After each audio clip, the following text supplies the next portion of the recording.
Good morning. This is Cecil and Blues. Thank you for joining me today for this Final Fantasy XIV video.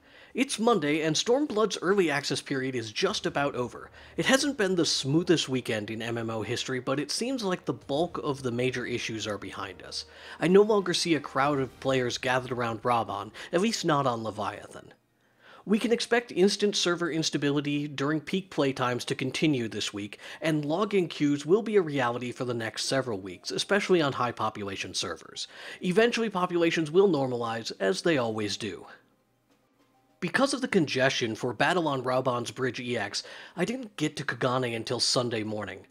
I've been extraordinarily frustrated this weekend as a result of these issues, and my Twitter feed stands as a testament to that. But I'm out on the other side of this frustration, both literally and emotionally. I was able to explore the Ruby Sea on Sunday, and so far I'm really enjoying the parts of Stormblood that I've been able to access.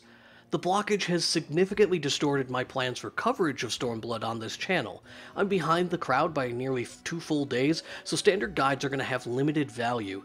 I'm going to try something different in the coming days, but for right now, let's talk about some of the odds and ends found in Stormblood. The Splendor's vendor in Idleshire still sells things for tokens of blue scripts, but no longer requires counterfoils as part of the purchase price. This gear can be upgraded to item level 200 by the Goblin Grin Mox next to Seika. You'll need Goblin Cups and Goblin Dice to perform these upgrades. These items, as well as tokens of red scripts, can be purchased from the Script Exchange NPC in Idleshire for half the cost that they were during Heavensward. This will come in handy if you have some undergeared crafters or gatherers that you want to get through the early levels of Stormblood. It should be noted that you can purchase item level 200 gear for Gil at level 63 from the vendor in Tamamizu, but if you have this level 60 item level 200 gear, you won't need to replace your crafting or gathering gear until level 65. You can also purchase Tomes of Folklore for 50 tokens of blue scripts, which with the additional reduction to the cost of the tokens of red scripts means they're about a quarter of their original price. If you're missing any of these, you should pick them up when you have spare red scripts laying around. Let's talk about something else. The second tier mount speed upgrades that Yoshida was so ambiguous about prior to launch come from hunt marks.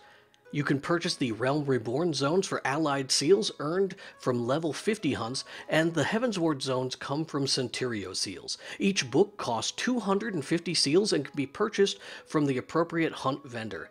I don't know how valuable increased ground speed is going to be in Heavensward zones, and Centurio seals are the currency that the Stormblood hunt vendor accepts, so maybe don't blow all your stored up Centurio seals on these books before checking out the vendor in Kugane for new items that might be of use to you. There are 17 books for a Realm Reborn areas. You'll need 4,250 seals total to buy all the books, so keep an eye out for hunt parties. Let's also talk a moment about the Poetics Conversion. All level 50 and level 60 gear cost Poetics in Stormblood. Also, all tomestones of lore and scripture can be converted into Poetics. Micro tomestones are available under the other category for 100 Poetics. Rowena's tokens also are for sale on Poetics at a sizable discount. You can also purchase Illuminati upgrade items for Poetics. Basically, if you need something from Heavensward's endgame, come check out Hizmena's inventory. She's the one in the middle. Almost everything can be purchased for Poetics.